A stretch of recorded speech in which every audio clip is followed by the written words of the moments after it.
So we're here in Rome at the Social Football Summit with Arianna, working at N3XT Sports. She is the director of women's football.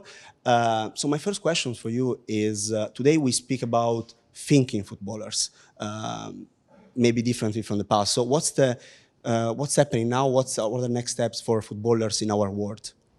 Well, I'd like to say I don't necessarily think we're thinking now, and the footballers in the past weren't thinking. I think today footballers have more of an opportunity on their own platforms to use social media, and so you might know a little bit more about them, and they're more free to say what they want on their own social media, where in the past they might have been more closed, and clubs or organizations might have stopped their free thought in order to speak out. So I definitely wouldn't say they weren't thinking previously, but I do think today we have more of an opportunity to tell what we feel or what we think about certain subjects. And obviously with the social climate, you have more athletes stepping up and speaking out about things.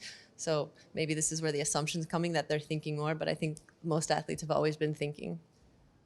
We always speak about women's football in Italy and the differences that we have with outside, with other countries. What are, in your opinion, the next steps we have to do here in Italy to improve it?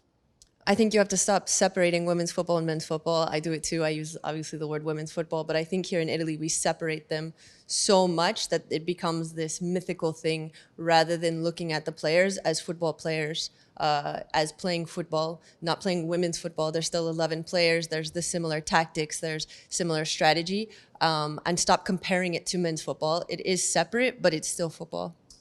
Talking about next steps, what about managerial careers for women's football and not only? I think there's tons of positions that women really need to grow into, especially here in Italy, but all over the world. Women usually do more things outside of the sports. A lot of women here in Italy too have studied and gone to university while they play sport. So they have an opportunity to take whatever they learned at university, whether it's economics, history, sciences, and they can use these positions within the game. In clubs, you have multiple positions with business, with the medical field, lawyers, accountants, HR. There's a plethora of positions, and the women can actually go into these roles. But I think for so long, we've boxed women's athletes and men's, to be honest, that the only thing you do after sport, if you want to stay in the game, is to become a coach. Coaching is an amazing career. I just sat next to an amazing coach on stage. It was fantastic listening to him speak. But that's a role that's very particular. Not everybody can become a professional athlete. Not everyone should become a professional coach.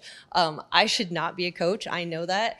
And I'm very happy the role I've taken in business, and we want more women to also go into these roles and take a stand and become a voice in football, not just in women's football, but in football in general, and take a seat at the table within clubs, within sponsors, within the stakeholders and the rights holders, FIFA, UEFA. I want to see a female president. Thank you so much.